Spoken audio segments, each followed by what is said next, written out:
So welcome to the XCEL U Podcast. Today we have a special guest named Sean Light. Sean has a very accomplished background working in multiple areas of performance, human anatomy. Um, Sean, I mean, jump in, start, or you can kind of talk about whatever, as far as you worked with the Arizona Diamondbacks, you worked with the Yankees, the Los Angeles Lakers. If there's something I'm missing. Well, no, man, you guys are right on the money. It's funny, around here. Yeah, I'm in New York City now, and I've opened up my own clinic, and I go around. You do the entrepreneur thing, right? You go around, and you're at these little speaking engagements and like a little run club, right? And like the person who's the leader, he always announces, he's like, "Oh, we got a guest here today," and it's the same man. It's the same thing every time where they get. Where they go, oh, here's Sean, this guy, he owns clinic athletic health up on the Upper East Side. And you can just see everyone's just kind of like dazed in the audience, like, okay, whatever. And then they always go, oh, and he was also the strength and conditioning coach for the Lakers. And everyone's like, oh, and I was like, so I always said, I go home and I tell my fiance, and I'm like, yeah, you know what? I should have just made the name of my clinic former strength coach for the Lakers because that's the only thing people care about, man. So, yeah, man, I've had a cool, a true blessing in my career up to date, especially given the fact that I have a degree in print journalism. So Pat McAfee likes to talk about how he's got just the stupidest life of all time. I'm insanely grateful. I can't believe, I'm on the phone this morning with a surgeon, and he's asking for my advice on stuff, and I'm like, does this guy have any idea that I have a degree in journalism? And it's just so crazy. So it's cool. It's cool to be here, man. I'm appreciative of you guys doing what you're doing, and let's have a great show. Let's do it. So I have a few questions just kind of kick off. The whole thing that brought me to you to ask you if you'd be willing to join us was about that diaphragmatic post you made that discussed, we're taking 20,000 breaths a day. The right side's slightly larger than the left, so it's winning that constant tug of war match. And I was hoping you can maybe expand upon that. You talked about maybe like a posterior right rib hump is common to see in about 70% of the people either listening to this or, reading about your post. Can you kind of talk about how you redirect airflow and help with some of those situations? All right. Well, this is going to take up the full 60 minutes. That's right. So I mean, the body is not built the same on both sides. And if we just quickly go over it, if you see a cross section of the human diaphragm, it is exceptionally clear that the right side of the diaphragm is different than the left. You'll notice that it is more red and muscular and more white and tendinous on the left side than the right side that is more muscular. You'll notice that it's just larger on the right side. You'll notice that it pushes further back on the right side, and there's a huge gap on the left side between the back of the diaphragm and your ribs in the back. And if you don't know anything, if you've never heard this concept in your life before, you're going to look at this and be like, that's interesting, right? So then if we go to level 2, and we're now looking at the front of the human body, you're going to notice that the right side of the diaphragm sits higher than it does on the left. The reason for that is because it sits on top of the liver. Additionally, there's a heart on the left side of the body that is depressing the diaphragm on the left. If you want to go even further, you can notice that the attachment sites, the crural attachment sites of the diaphragm on the right side are thicker, stronger, and just more of them on the right side than there's just this tiny little sliver on the left. And the picture that's starting to come together is that the right side of the diaphragm is bigger, stronger, and more leveraged on the right side than it is on the left. Now, if we're just looking at this, it's not that big of a deal until you realize that you're going to take 25,000 breaths every single day. And I am 37 years old, and if I take 25,000 breaths every single day for 365 days for 37 years on this planet with the right side of my diaphragm that's significantly bigger, stronger, and more leveraged than the left side, well, there's going to be a little game of tug of war that starts. And for all of those insane number of reps, the right side is going to win all of those games of tug of war. And what ultimately happens is that the body just gets pulled over to the right side. It's natural, it's normal, it's not different if you're a lefty. And if you don't account for that in your training, of course, things are going to start to break, right? I don't have any 15-year-olds in my clinic, but I got a whole heck of a lot of upper 30s, 40s, and 50s because they've just been dealing with this for so long, and the screws got loose. And then at some point, something just broke. And it has been remarkable to see how just flipping the script can have profound and immediate impact on pain symptoms, on chronic pain symptoms that have been lasting for decades. I've got somebody in here right now who's 75 years old, who's just been dealing with this, just in pain for 35 years. That's unbelievable to me. Yeah. Right. And so what I've done and what I did in my professional sports career and what I do now is I just look to see how deep into these patterns people are. And then we do that process of redirecting the airflow. We know the airflow needs to go to the right, so we shut off the left. You do that with the left ab. These processes are quite simple. It's complicated when you're first looking at them, but when you get over the hump, it's like a really simple deal, and it's profound. It's profound. It's not unusual for me to see people in my clinic in tears because they just can't believe it happened, or they can't believe that it was so easy to do. So it is a great blessing of my life to be able to do that for good people who have been struggling for a long period of time.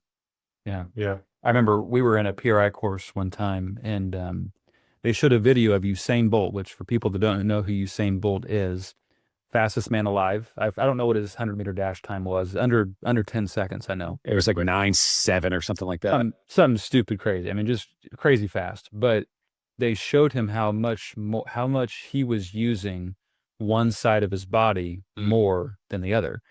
And it's okay. The question at some point for somebody like him becomes, do we correct that? Usain Bolt obviously is a freak of nature. He's not your run of the mill person, but can you maybe speak a little bit to, hey, like there's definitely asymmetry in our body. You mentioned that we have a big heart on our left, 3 little lung on our right, 2 little on our left, like a lot of asymmetry that we're fighting back and forth. But is there anybody that this doesn't work for? Because human anatomy is the same for everybody. But have you ever come across, it's like, does this just simply not work when you look at these patterns that you're speaking to? Well, yes, there are people where this doesn't work, but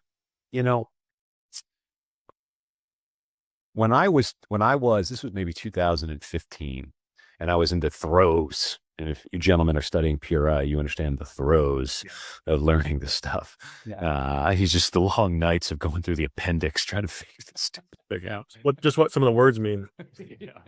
Come on, man. Man, I flew out to Nebraska. I was actually living in Puerto Rico at the time. I was with my brother in winter ball in Puerto Rico, and I flew out to Lincoln, Nebraska. I bet I'm the only person to fly out from Puerto Rico to Lincoln for that seminar. So I'm out there, and this is back when Heidi Wise was the optometrist, and she was working for PRI. And I had spent the first, year or two of my baseball career going through like the big 3 PRI exercises. Like I was really bought into the concept of like the bilateral rib flare, the bilateral anterior tilt. I was seeing that on all of my players. But the challenge I was having was I would watch Ron or James at the time or whoever was up there doing the test, and they would just get these guys to move like butter. And I'm in here and I'm like, I'm doing all the same shit. And no, I'm doing the test and nothing's changing. And I'm like, what the heck am I doing wrong? It looks all the same to me. And so she had Heidi Wise come up, and she was going to do the visual portion of the exam. And, she brings up this like burly looking Nebraska guy, farmer dude, looks like he can, lug a bale of hay like nothing. And so she puts him to the test, the normal test, adduction drop, shoulder IR, the whole 9. And he's stiff as a board. Then she takes out the briefcase. And she's flipping through it, and she pulls out a couple lenses, sticks them in that contraption.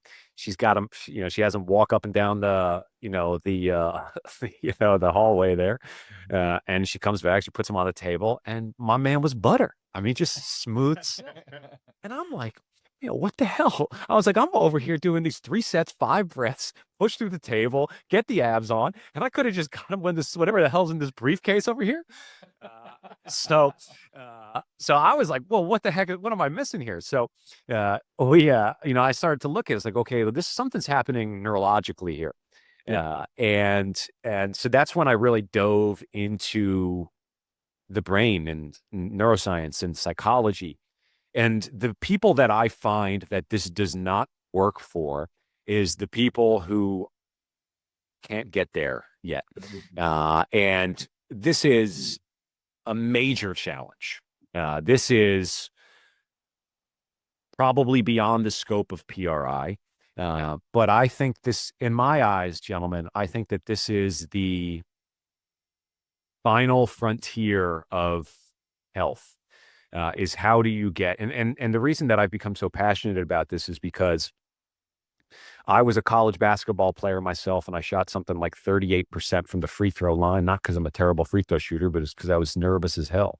And I couldn't access my talent and my skills because I had put so much pressure on myself, in those situations. And then I spent my whole childhood years trying to make it to the NBA, practicing 3-4 hours a day. Seriously, since 6th grade, I didn't have a sip of alcohol until I was 26 years old, committed to making it to the NBA. And when I finally got there as a strength and conditioning coach, and I was looking at all the guys who actually did make it to the NBA, I realized that none of them did any of the things that I thought was the way to get there. Most of them didn't train necessarily that hard. Most of them had behaved in very unique ways, behaved in ways that would not serve them well in the corporate world, but served them well in front of 20,000 people. And I became very curious as to why those people performed the best on the PRI testing, and they didn't care. I would be jaw on the floor. Your adduction drop is the greatest thing I've ever seen. And they'd be like, "Is this test over?" And like that was really interesting to me. All of the players that did everything that I asked them to do. And I was preaching, if you want to get to the next level, if you want to be an all-star, if you want to do this, you want to do that, you've got to do these things. All the people that did those things were the guys who were getting cut. All the guys who weren't doing those things were the guys who were the all-stars and making it to the next level and getting the max contracts. So I became very curious about what was the thing that actually moves the needle. What's the thing that actually drives results? And my entire life to this point now has been committed to uncovering the frameworks behind that. Yeah. You mentioned a great point about the brain, how we can't really separate the brain from the body. There's been some studies done where they take people and they put them in a dark room for 8 hours. They told them they slept for 5 when they wake up, and then they have them do a cognitive test, and they perform poorly, even though they slept 8+ hours. But because they were told they slept 5, in their mind, they're thinking, "Oh, I can't do this. I'm going to struggle." Same thing's true of some of the weightlifters. You tell them the bar is 15 or 20 pounds lighter than it actually is. They're going to PR because in their mind, you're thinking, "Oh, I can do this. I know I can. I've done this before." And it's actually a heavier weight. So, we talked about like reconstructing the brain and how that pertains to the body and on down the chain. I know you had a post, and I saw this in your newsletter as well, talking about you had a gentleman coming in with chronic low back pain, found out his arches were actually significantly high, and change the sensory input. Can you go into detail about that experience? Sure. So, with respect to the feet, so this was this guy. I think he was having bilateral, like not really sciatic, more like SI joint dysfunction, which is arguably the same thing. But and he referred to this. I think this is the same person. He referred to this as a death spiral of symptoms that he had. It's just what every clinician wants to hear when their client comes back. Right? I've had a death spiral reoccurrence of my symptoms. And so clearly, and this is a great question, because this was somebody who, with lower back pain. To me, that's pretty easy, right? So like posterior pelvic tilt, hamstrings, 90-90 hip lift, abs on, balloon if you need it. 6 weeks of that, unlikely you still have back pain. And in this case, like, it just persisted. So, in any instance where a muscle kind of like spasms on and doesn't turn off, it's not a muscle thing, right? Like it's not like a length tension relationship problem. What's happening is the brain is keeping that muscle on because it perceives some sort of danger in the environment. So if you talk to it through exercise, you're talking the wrong language. You've got to talk to the brain. So what I was honestly just kind of playing around with some stuff.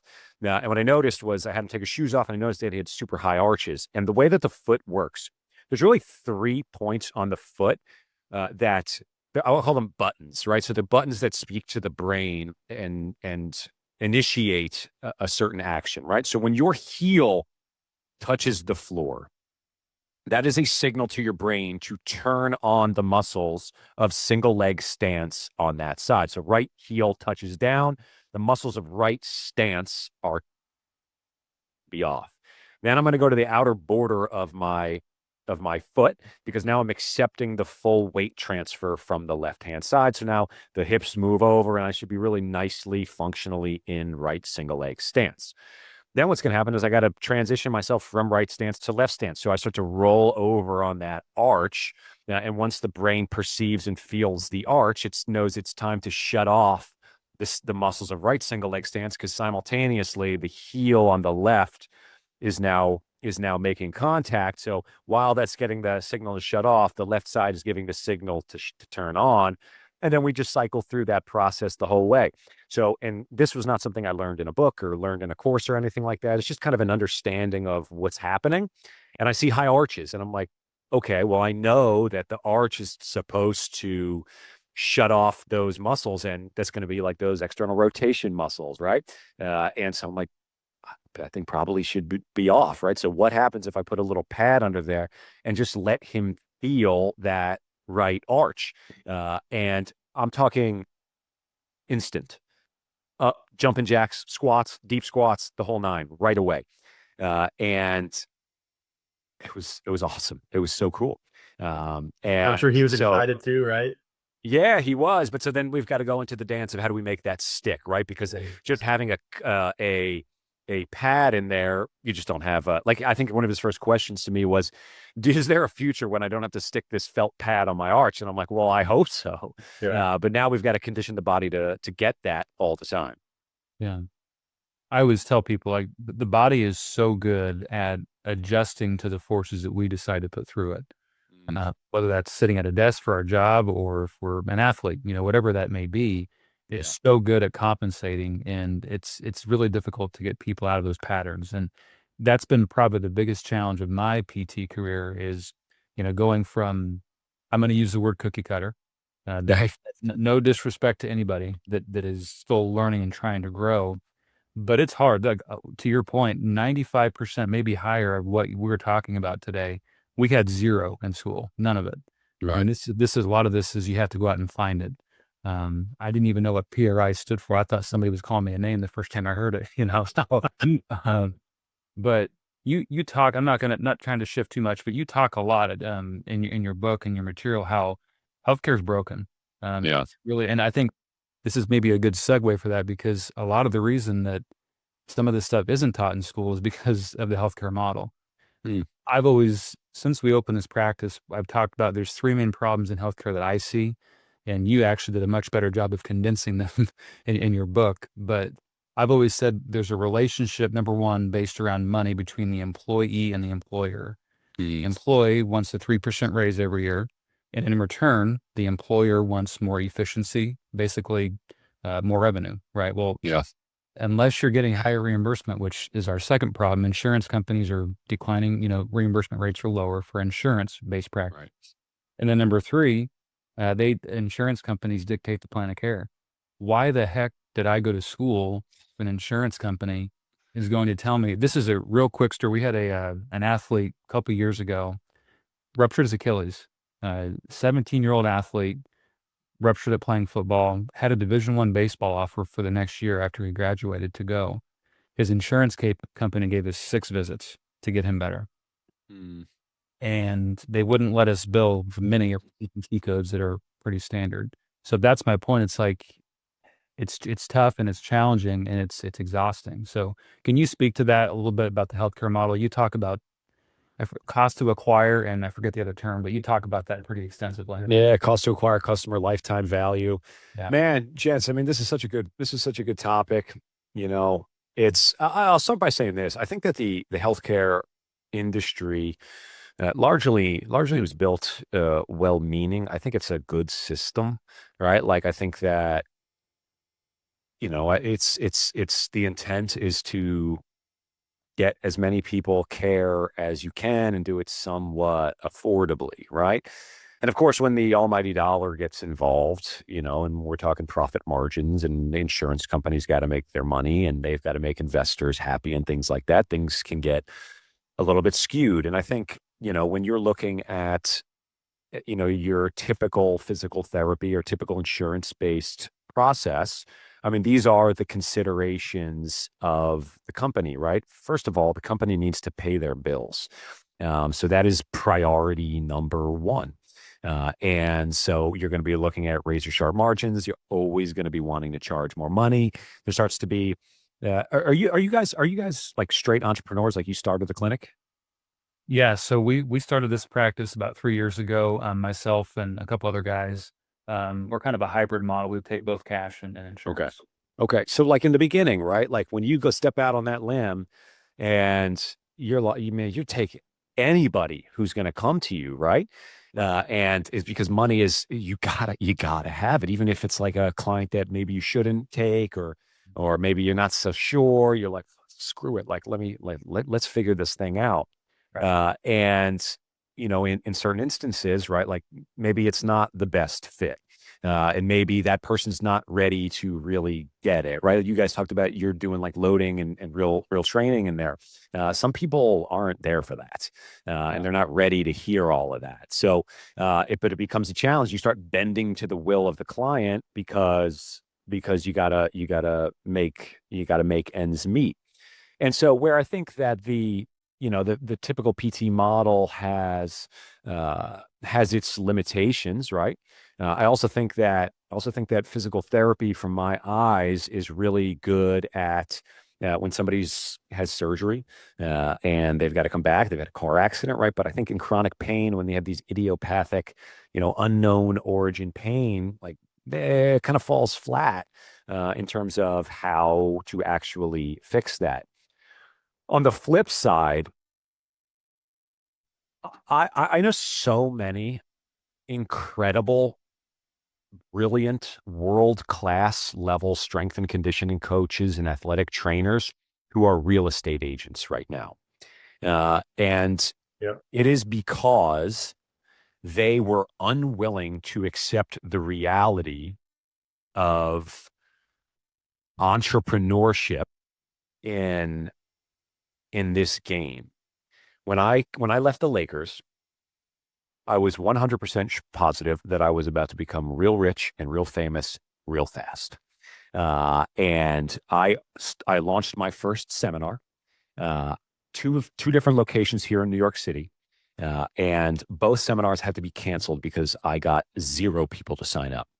And that was very humbling to me.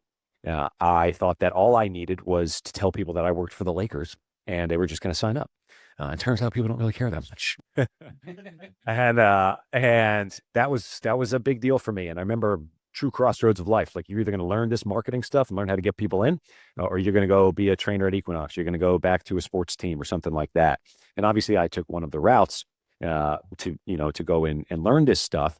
But if you really care about what you do, if you really care about helping that person, well, you've got to care about the revenue aspect of it. You've got to care. Like me right now, I am under the impression that pretty much nobody else is doing this. Nobody's providing the level of care that I'm providing. And for the good people who are coming in here to get help, to the good people who are at these hospitals and these clinics who are just getting put through the mill, like, I feel a great responsibility to actually come in here and spread the word. One of the reasons I'm on the podcast is because I want people to see this, right?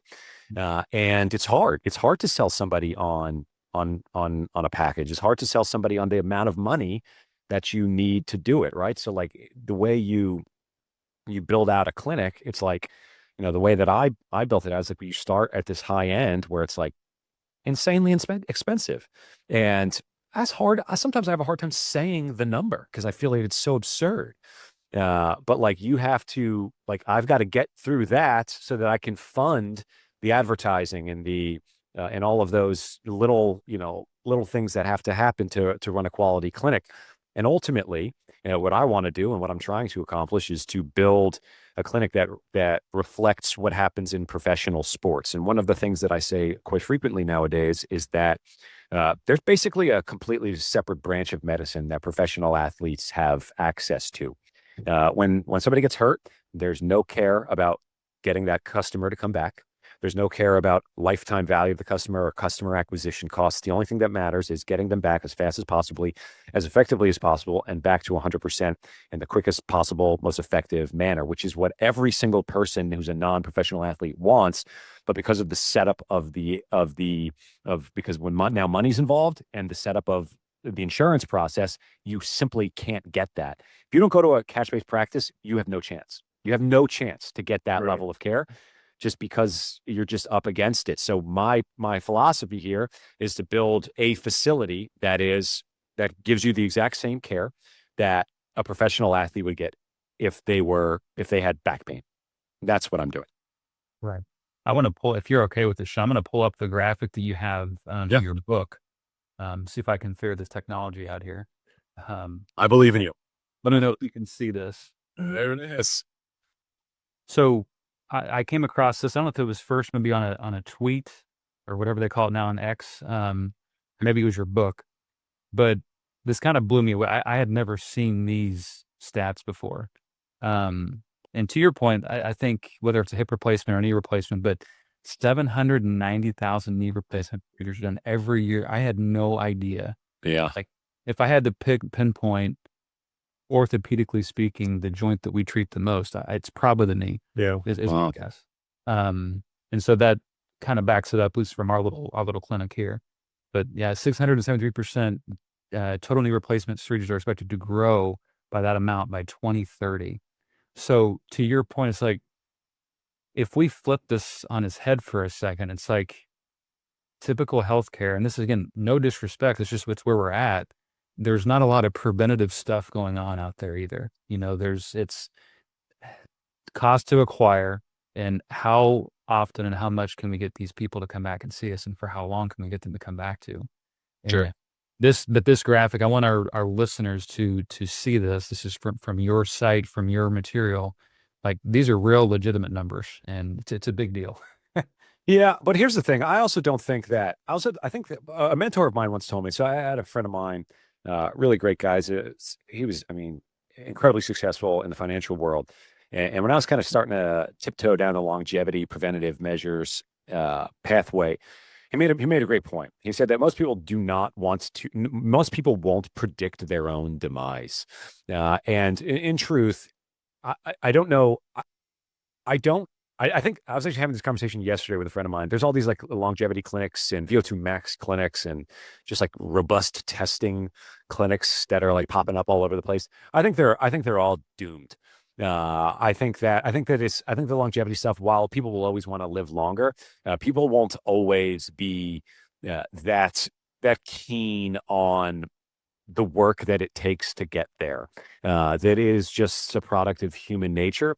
And so while I definitely agree that like the preventative measures is the way, unfortunately, I don't believe in it as a business model. Because I think most people, if you ain't broken, they're not really going to try to fix it. Yeah. And gents, you got to say, this, the deal, right? Every person who comes in, you take them through the eval and you ask them what kind of workouts do they do. Every guy tells me the exact same workout: bench, dip, squat, whatever. And every girl tells me they do some semblance of SLT, bar, and Pilates, right? And it's not rocket science here, guys. Like you gotta, like, I tell people, this is a secret, right? And I'll tell a lot of people here is that first thing we got to do is find out if there are any egregious errors of health. Do you work out at all? No? Okay. Then if I just make you work out at all, you're probably going to feel better. If you work out, do you work out like a jackass? And if you do, then if I make you work out nicely, then I'm probably going to make you feel better. If we cross those two barriers and you still got pain, then we can get into the nitty gritty and the funky stuff. But until there, you don't have to do that. But, I think that most people that come in, I had a guy come in recently and he's had 2 lumbar fusions, nerve ablation to fuse that sucker off, and he was scheduled for his next fusion. Yeah. And I go through my process. I'm like, are you working out? No. Are you, what's your diet like? Right. He told me he was drinking 1 glass of water a day. I'm like, 1 glass of water? And I'm like, okay, so we've got some egregious errors here, right? So I was like, hey, let's drink half a gallon of water. Give me 64 ounces of water every single day. He's like, I do that when I play golf. And I was like, I'm drinking like 3,000 ounces of water when I play golf. So I was like, give me 64 ounces of water. Back pain goes away in like 2 weeks. And I didn't even give him a workout program. And it's like you got, I think about these specialists who are getting paid God knows how much to give you advice. And I'm like, dude, you're cutting this guy open and he just needs to drink more water. Like, and it's like rampant. Like I see a guy come in. How about this? Oh, great story. I had a guy call me up like 2 years ago and he's like, hey, I want to come see you. And I'm like, all right, like, let me set you up. He's like, no. He's like, nobody can see me. Nobody can know I'm there. And I'm like, what, we got George Clooney coming in? So he's like, nobody can know. So we need like a buffer. Like I need to book out 2 hours, a half hour before and half hour after. It's like, all right, whatever. So he shows up. He walks in my door, not George Clooney. I'm like, who is this guy? I'm like, what's this guy's deal? So he's a physician. He's like an ENT. He's like a world-renowned doctor at one of these, big prestigious hospitals here in New York. And he's like, I have the worst back pain. I've had it for like 8 years. I have tried every single specialist in our system, and I can't figure it out. Nobody can figure it out. And this is funny because this is right at the beginning of my business. So I'm like, holy crap, like ultimate referral machine here. This is going to be amazing. I really got to deliver for this guy. So I'm like, okay, kind of walking him through it. I'm nervous, by the way, because I'm not forgetting the fact that I'm a journalism degree and that I have a guy who went through med school, prominent physician, and I'm going to coach him up on anatomy here. And so I give him the 90-90 hip lift. I just stopped. And he was like quivering as he was going through it. And I was like, hey man, stand up and feel how your back feels after that. And so he stands up and he's like, yeah, it's actually pretty good. So I go home and I'm like, he's like, let me think about it. I'm starting the program. And I was like, okay. So he goes home and I, go home, tell my fiance, I'm like, I think I got this guy. This is going to be huge. It's going to be amazing. And 2 weeks go by. I don't hear from him. A month goes by. I don't hear from him. I was like, damn. I was like, what happened? Yeah. So like 2 months goes by and I get an email from this guy and he's like, I didn't want to send you an email. I didn't want to like jinx it, but I haven't had back pain since that day. And I was like, damn it. Dang it. I was like, I think I needed that, man.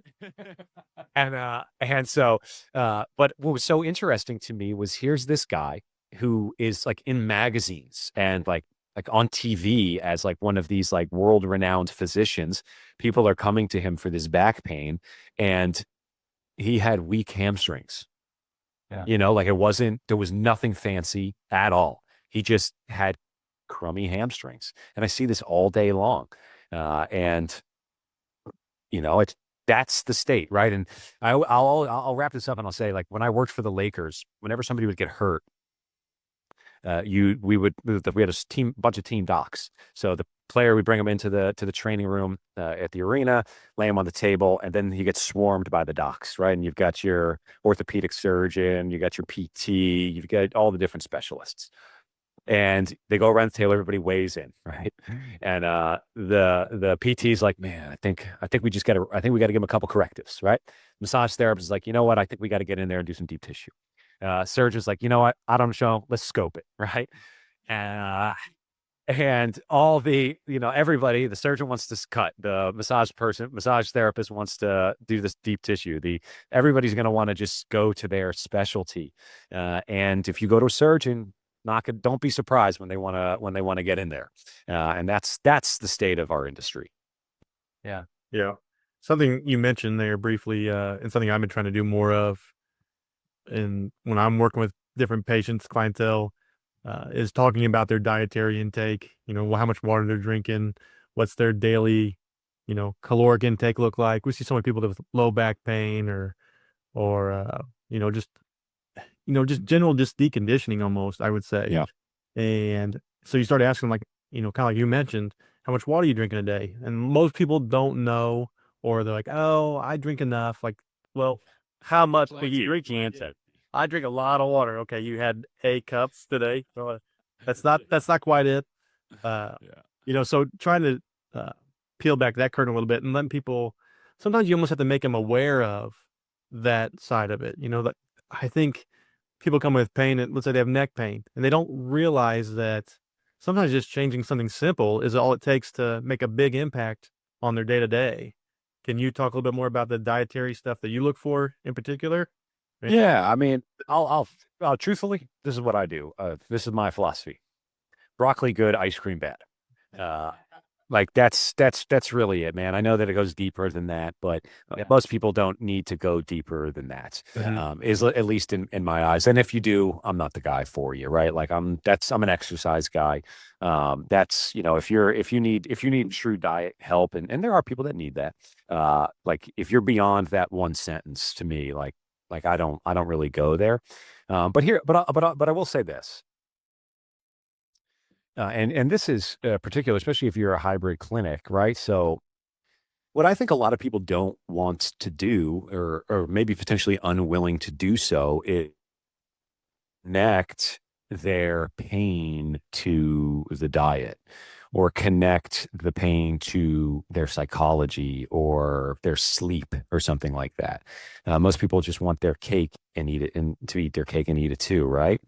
And I think that lends credence more so to the entrepreneurial aspect. If there's PTs out there that are listening, coaches out there that are listening, I really want to encourage you to go down the entrepreneurial path. And it is the worst. Okay. It is really difficult, and it stinks at a lot of times. That's a great sales pitch, but I would say enjoy selling it there. hey, but it's true, right? Like, it is what it is. I've had some dark times. But in my role right now, and we just hired some coaches here, and one of the things that I tell them is that your job is to deliver the result. And sometimes you got to get on somebody for that. And the people that are coming here, my clinic is not cheap. And the people that are here, they're kind of on their wits end. They've tried a lot of stuff before. They don't know what to go. They're paying a good chunk to come to us, and they're ready to hear it. And if they're not, we're going to tell it to them, because we have a responsibility to them to deliver that result. And I don't necessarily care about how you think about it, but I've got to deliver. Here's a greater one. So I had a woman. I currently see her, and she's got all this neck pain. And from day one, like in the eval, like it was very clear that when like her to-do list stacked up, that's what started to crank on the neck pain. And it wasn't the abs, it wasn't the breathing, it was that. And what I can't afford as a business is for her to get to the end of the program and not get the result. So I've got to tell her that, right? And I've got to have that difficult conversation. And when you are in the entrepreneurial seat, you are much more aligned with the needs of the client. And, you put a guarantee on your program, or a money back guarantee or something like that. What we do here, we do a 200% guarantee. So we'll pay you double what you invested. And the reason is because it aligns us, right? It aligns. It makes, I don't want to pay that, so like, I really want to deliver. So like, I'm terrified of you not getting the result. And isn't that what every client wants from their clinician? So, with respect to the diet, outside of broccoli good, ice cream bad, I want to encourage people to dive down that rabbit hole, because, if the insurance company is always going to bring you new clients, then you're not really aligned on actually delivering the result. Whereas if I got to get them out there getting referrals, if I got to get out there and make sure I'm not giving a 200% refund, like I got to deliver for this person. And when you're working with people in pain who have been in pain for a long time, and then you help them, they can't help but go out there and sing your praises. They can't. They can't help it. And then you start seeing the referrals drip in, and then you're doing some real life changing work. You're doing God's work at that point. Well, you make a good point. I mean, the entrepreneurial path isn't for everybody. I mean, it is tough. We've had some tough days here, and I'm sure there's probably more coming, but we've had some really good days too. No doubt about that. And I want to read something from your book that I thought was really good. One of your books, I should say. And here's the quote. You talk about how most practitioners miss the most important step, putting the body back together again as a unified system. Like that's a big deal. You know, we have all these specialists, and we need those specialists in some cases. You know, you have elbow pain, you have neck pain, you have shoulder pain, you go to a shoulder specialist. But I think it's also in your book, you talk about how 90+% of the time where you're having your pain, that's probably not the origin of it. There's probably something else going on. Yep. I don't know about you. I wasn't taught that in school. It was, we're going to They didn't teach it in journalism school. Touché. But it's, you know, we were always so laser focused on what in particular was going on with that joint. And that's great to a certain extent. But no, I just thought that as I was reading through your book, that was one thing that really stuck out to me. So yeah, man. And so like you guys have definitely seen clients in cases where, you know, maybe even you were like confident in what was going to happen and it just didn't pan out the way that you thought it was. And you're kind of, you know, like scrambling to figure it out. And so what I've put together here, and I'm currently workshopping this process right now, is going to be called athlete operating systems. And this is what we're going to install with everybody who comes in. And if you look at an athlete and the philosophy behind Athletic Health, my company, and the tagline "Athletes Heal Faster" is that athletes have the best bodies in the world. They're the healthiest. They run the best. They function the best. And the reason is because they take damn good care of it, right? And they're not just have a good diet.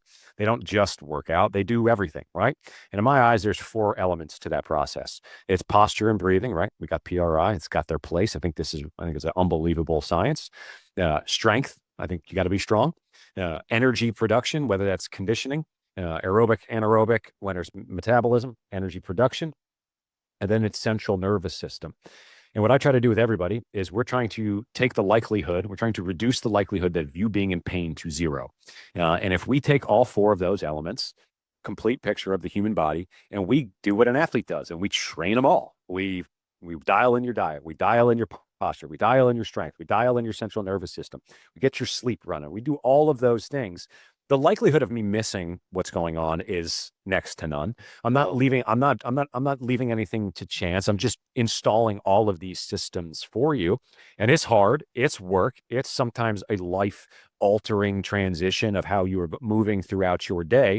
But if you want the result, this is how we do it, right? There are demands, there's requirements, there's things that just have to be done. I don't care that you have a 15-hour workday, you still need sleep. You know, Father Time isn't up there going, well, you know, he's working overtime. Let's cut him a break here, right? You got to do it, right? You just need the sleep.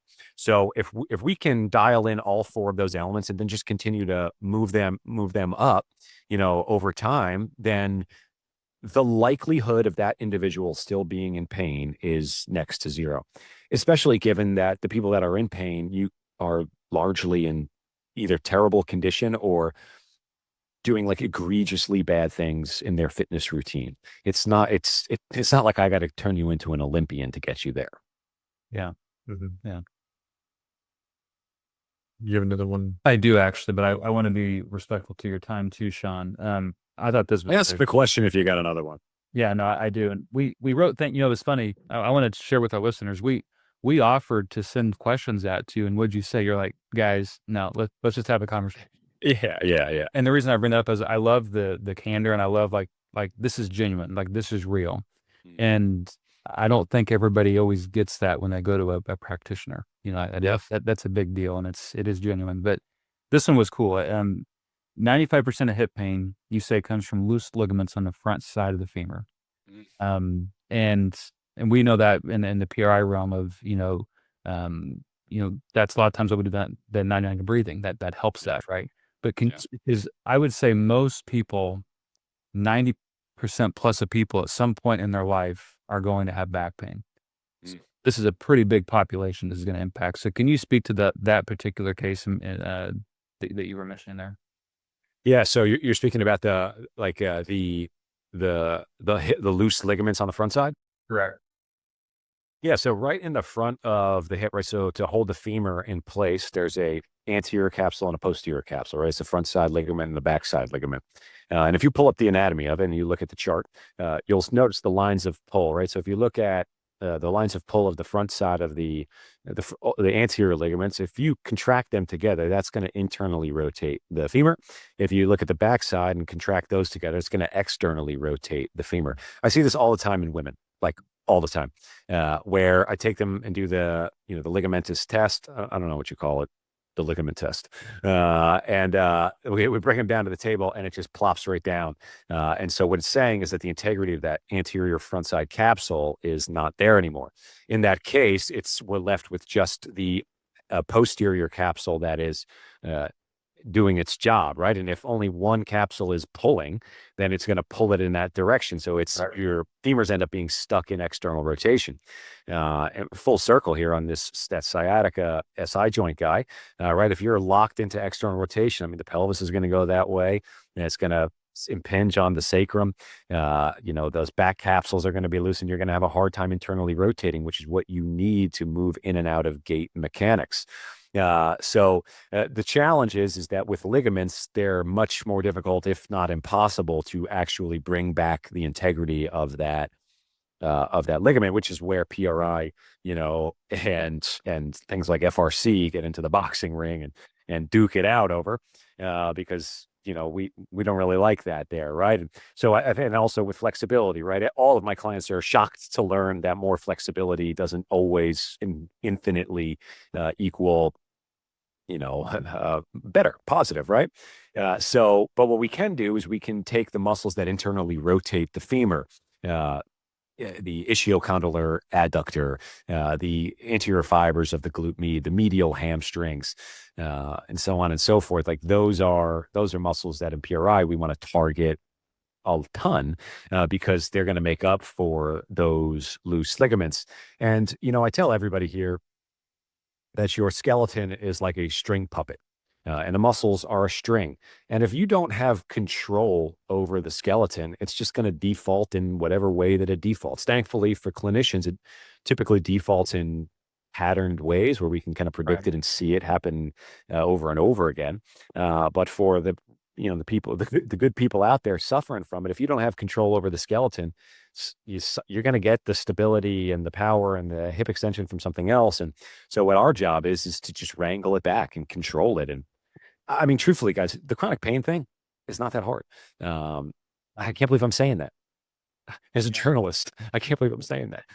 But it's a pretty easy deal, man. You just got to be willing to look at what really moves the needle and what drives results. Yeah. Well, we really appreciate you coming on today, Sean. I mean, I want to give a plug here, give you the opportunity. You've written, was it 3 books now? I've got a handful out there. You've got a lot of content. Obviously, you're on social media all over the place, but just real quick in the next 30 seconds or so, recap your company name, where you're located at. How can people find you is the biggest thing. Yeah. So my company is called Athletic Health. I'm here in the Big Apple in Upper East Side of Manhattan.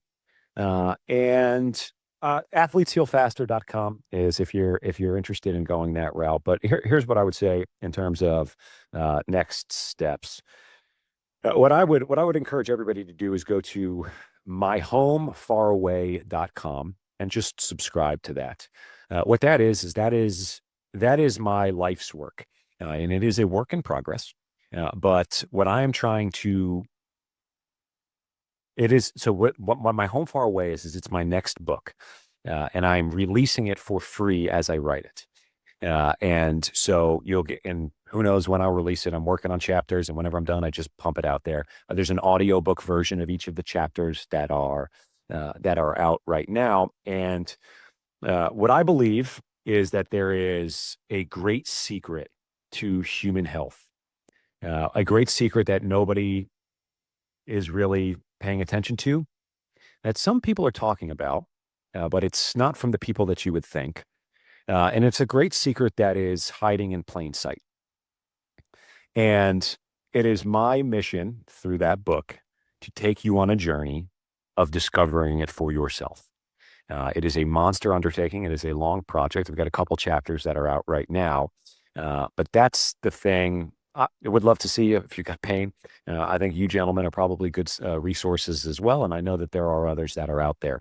But the difference that I want to make is on my homefaraway.com. And that's what I would love for people to check out. We will for sure. Now we're definitely going to share that with our audience. All two of them. Kidding. Kidding. Our wives. Yeah. They are loyal, my man. Your wife listens? But no, we really do appreciate you coming on board. And I appreciate the message and the mission that you've got to get out there and help more people. You're going to impact a ton of people, obviously, every day in your clinic, but the material, the resources you've been able to provide, just like you're talking about, that's going to have, I think, as big of an impact, if not even bigger. So I appreciate all that you've done. And thanks so much for coming on today. Absolutely. Thanks a lot, boys. Appreciate it. Yeah. Thank you.